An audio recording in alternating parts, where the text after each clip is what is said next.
Hai semuanya, di video kali ini kita akan membahas bagaimana menginstal platform I/O dan bagaimana cara menggunakannya dengan ESP32. Platform I/O dapat berjalan di beberapa editor ya, seperti Visual Studio Code atau VS Code, Atom, CodeBlocks, Eclipse, NetBeans, dan Sublime Text. Namun, di video kali ini kita akan menggunakan Visual Studio Code untuk menjalankan platform I/O.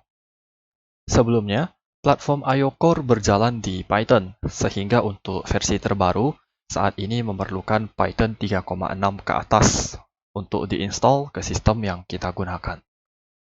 Jadi kita akan mulai proses instalasi dengan menginstal Python terlebih dahulu. Installer Python versi terbaru bisa kita dapatkan di situs resmi Python di python.org. Pada saat pembuatan video ini, versi Python yang paling baru adalah 3.9.6, sehingga sepanjang video ini kita akan menggunakan Python versi tersebut. Pertama, kita akan mulai dengan proses instalasi Python. Nah, satu hal yang perlu diperhatikan dalam instalasi Python adalah kita harus centang add Python to path yang di bawah seperti ini. Selanjutnya, kita bisa langsung klik saja install now dan tunggu prosesnya selesai.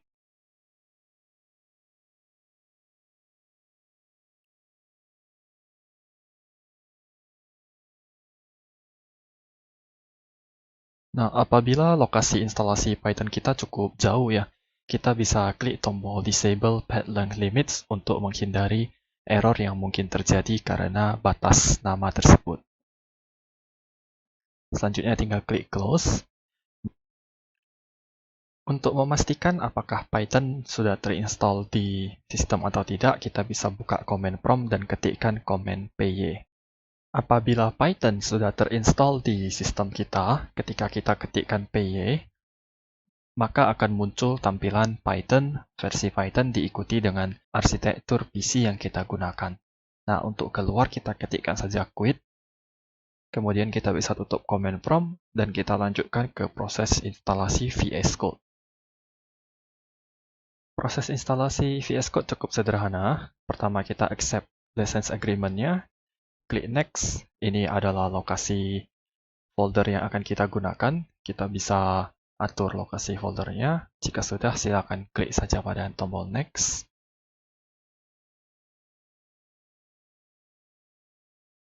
Di bagian additional test ada beberapa opsi yang mungkin cukup menguntungkan untuk kita centang, seperti add open with code, action to Windows Explorer. Ini supaya ketika kita klik kanan ada tombol open with code.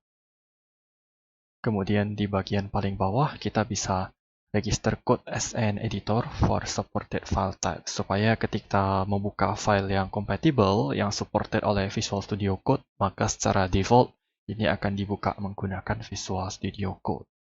Selanjutnya kita tinggal klik tombol next dan klik tombol install untuk melanjutkan proses instalasi. Setelah proses instalasi selesai, kita tinggal klik tombol finish. Selanjutnya kita akan membuka Visual Studio Code. Jadi di sini adalah halaman Getting Started-nya. Kita bisa mengubah tampilan dari Visual Studio Code atau temanya, apakah itu light, dark, atau high contrast. Di sini saya bakal biarkan dalam mode dark. Kita juga bisa melihat section lain dengan klik tombol Next Section, atau jika sudah selesai, tinggal klik saja tombol Mark Done. Di bagian kiri bawah ada tombol Settings yang bisa kita gunakan. Apabila kita punya beberapa perangkat, kita bisa menggunakan fitur Turn on Setting Syncs untuk menyinkronkan pengaturan atau tampilan dari Visual Studio Code yang kita gunakan. Nah, jadi kita bisa klik Sign in and Turn on. Kemudian kita bakal diberikan pilihan apakah kita ingin sign in dengan akun Microsoft atau menggunakan akun GitHub. Keduanya bisa kita gunakan untuk mensinkronkan settingan yang kita miliki pada aplikasi Visual Studio Code. selanjutnya kita akan lakukan instalasi extension platform I/O. Silakan klik pada tombol extension.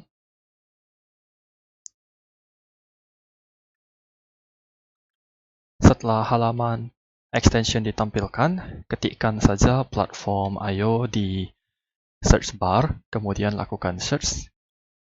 Klik pada platform.io.ide, kemudian kita klik tombol install. Kemudian kita tunggu proses instalasinya selesai.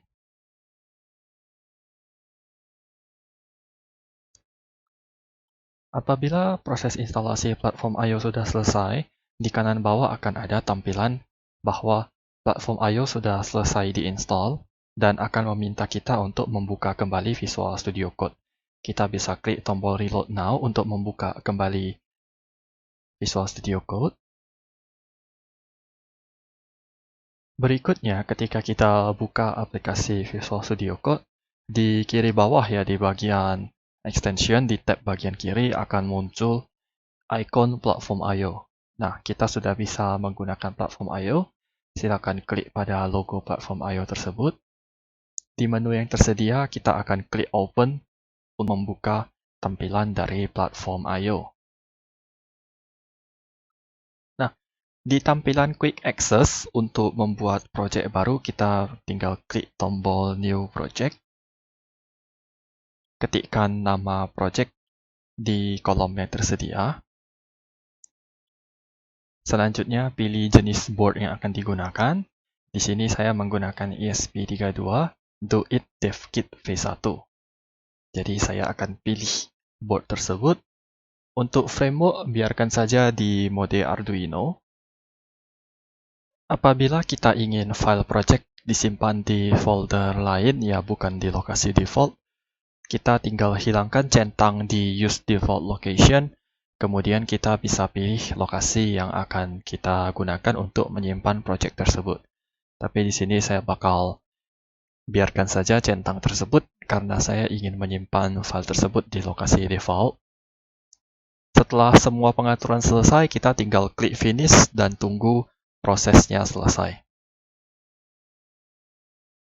Umumnya untuk kali pertama pembuatan project, terutama setelah kita memilih board baru, ini prosesnya akan sedikit lama, tapi untuk pembuatan project berikutnya yang menggunakan board yang sama, proses ini akan menjadi lebih cepat secara signifikan. Setelah proses pembuatan project selesai, kita bakal diberikan tampilan seperti ini. Jadi kita bisa menemukan kode kita, yaitu main.cpp, di dalam folder bernama src atau source.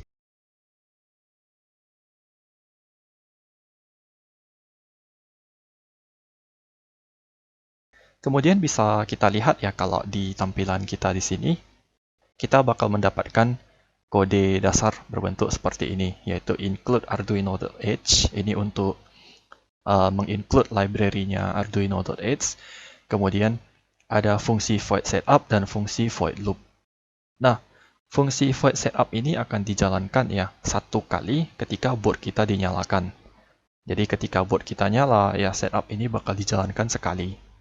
Nah, setelah setup selesai, ya setelah proses setup sudah selesai, semua baris di setup sudah dijalankan, maka akan dijalankan fungsi loop selama berulang-ulang. Nah, jadi fungsi loop ini adalah bagian atau baris yang bakal terus-menerus diulang ya, dan tak akan pernah berhenti ya sampai ya misalnya sampai boardnya mati. Nah, jadi kalau misalnya boardnya pertama kali kita hidupkan, pertama kali kita nyalakan, atau kita reset ya dengan menekan tombol reset pada board kita, maka setup akan dijalankan sekali. Kemudian setelah setup selesai, barulah baris loop ini akan diulang-ulang terus-menerus. Nah, di sini kita bakal coba membuat code yang paling dasar ya. Untuk testing kita hanya akan membuat kode blink atau membuat LED ya, LED pada board kita berkedip-kedip. Di sini kita bakal setup dulu. Ketika board dinyalakan, kita harus melakukan setup pin yang akan digunakan. Nah, di sini kita bakal setup pin ya. Kita set pin mode-nya. Pin mode, di sini kita lihat di guide-nya. Di sini ada pin dan ada mode. Fungsi pin mode ini menerima dua parameter. Yang pertama pin, yang kedua mode-nya. Untuk pin kita bisa lihat ya dokumentasi board yang kita gunakan. Jadi di sini karena saya menggunakan ESP32 ya, do it dev kit ya. Jadi saya bisa lihat pin out-nya di sini. Nah, di sini kita bisa lihat connected to onboard LED. Jadi untuk onboard LED-nya, onboard LED-nya ESP32 ya, di DevKit V1 Do It ini terhubung ke pin nomor 2. Jadi di sini kita bisa deklarasikan pin kita 2 di sini dan kemudian kita buat modenya. Di sini saya buat output. Kemudian di bagian bawah kita akan membuat LED pada board kita supaya hidup selama beberapa waktu, kemudian mati selama beberapa waktu. Untuk melakukannya kita bisa buat saja seperti ini ya. Digital write. Jadi digital write ini akan kita gunakan untuk memberikan output pada pin yang kita tentukan. Pada fungsi digital write sama ya, menerima dua jenis parameter. Parameter yang pertama adalah pinnya. Parameter yang kedua adalah value-nya. Nilai yang akan kita berikan, apakah itu low atau high. Nah, di sini kita bakal membuat menjadi seperti ini. Contohnya 2. Pin 2 outputnya adalah high. Jadi outputnya adalah high alias nyala, kemudian kita menunggu menggunakan fungsi delay. Menunggu selama contohnya 1 detik. Ya. Jadi di dalam delay ini kita masukkan dalam satuan milisekon. Jadi 1000 milisekon artinya berarti kita delay selama 1 detik. Nah, kemudian kita akan matikan selama 1 detik juga. Jadi digital write. Pinnya yaitu 2, kemudian outputnya low. Kemudian delay, menunggu selama 1 detik. Kalau untuk dokumentasi code yang sering kita temui di internet, ya biasanya kita nggak akan membuat kasar seperti ini ya. Jadi di sini kan kita buat ya pin mode 2, 2, 2, di sini kita tulis. Nah, bagaimana kalau misalnya suatu saat pin tersebut mau saya ubah, contohnya saya nggak mau pakai pin 2, saya mau pakai pin lain contohnya, maka terpaksa kita harus mengubahnya satu persatu seperti ini. Jadi contohnya di sini contohnya saya menggunakan pin 15, makanya harus saya ubah jadi 15, ini juga jadi 15, ini juga jadi 15. Supaya nggak terlalu ribet, biasanya kita menggunakan yang namanya define ya. Jadi define LED pin, contohnya LED pin 2. Ini artinya kita mendefinisikan bahwa LED pin kita bernilai 2. Jadi kita bisa gunakan seperti ini. Ganti nilai LED pin, LED pin, LED pin. Nah, jadi suatu saat kalau misalnya kita ubah pin ya bukan 2, ya contohnya ke 15, ya tinggal ubah nilai yang di atas ini saja. Nah, mungkin teman-teman di sini pernah menggunakan bahasa pemrograman ya, mungkin punya basic bahasa pemrograman. Teman-teman juga boleh declare ya deklarasi dalam bentuk variabel seperti ini contohnya. int let pin sama dengan 2. Ini juga boleh. Atau teman-teman mau buat seperti ini pakai konstan ya, konstan int let pin sama dengan 2. Nah, ini juga nggak masalah. Bebas ya mau bagaimana, tapi biasanya kalau untuk nilai ya yang nggak akan pernah berubah, biasanya sih hanya antara define atau konstan saja. Di sini saya bakal biarkan seperti ini saja menggunakan konstan, ya konstanta int let pin sama dengan 2. Kemudian untuk menjalankan code-nya ya kita bisa buat seperti ini. Kita bisa build. Nah, setelah kita tunggu proses build udah selesai ya. Ini bisa kita tekan tombol apapun ya untuk tutup terminalnya. Sekarang di sini kita bakal hubungkan board kita ke PC ya, ke perangkat kita. Nah, kita bisa hubungkan di sini kita menggunakan USB.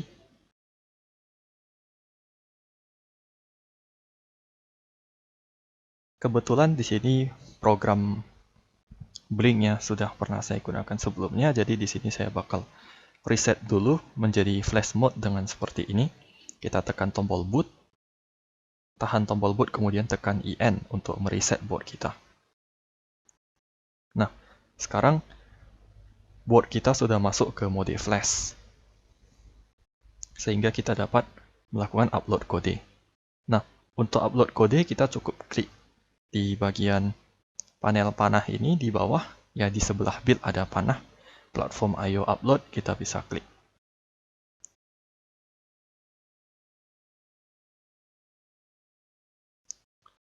Nah, jadi di sini kita bakal writing ya, connecting. Nah, kalau misalnya teman-teman ya, ketika connecting dan ternyata boardnya ini belum mode flash ya, contohnya seperti ini.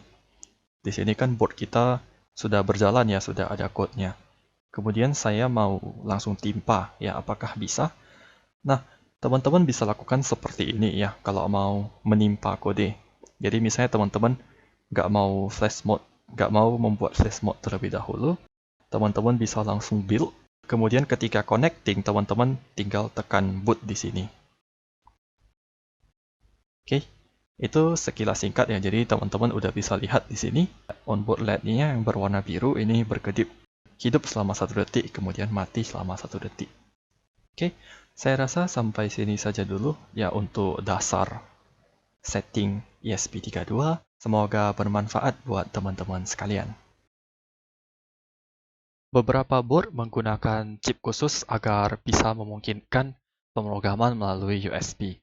Nah, kebetulan karena board saya menggunakan chip tersebut, yaitu chip JP2102, maka kita harus menginstall driver tersebut karena drivernya itu nggak terinstall secara default di Windows. Sehingga kita perlu mengunjungi situs untuk download driver tersebut. Di sini kita buka site dari Silicon Labs untuk driver CP210X USB to UART bridge. Kemudian kita bisa download sesuai dengan OS yang kita gunakan. Di sini karena saya menggunakan Windows, saya bakal download versi Windows driver. Karena file yang saya download adalah file zip, maka file tersebut harus diekstrak terlebih dahulu.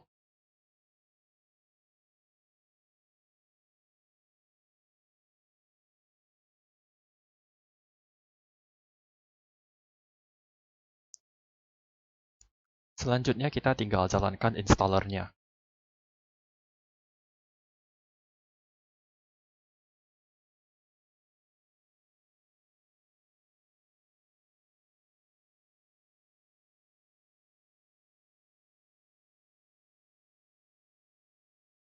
Setelah proses selesai, kita bisa cek kembali di Device Manager, maka perangkat tersebut nanti sudah akan terlihat di bagian Device Manager. Ya, jadi di ports ada COM and LPT, di sana akan ada Silicon Labs, CP210X USB to UART bridge, dan lokasi serial portnya yaitu di COM 4.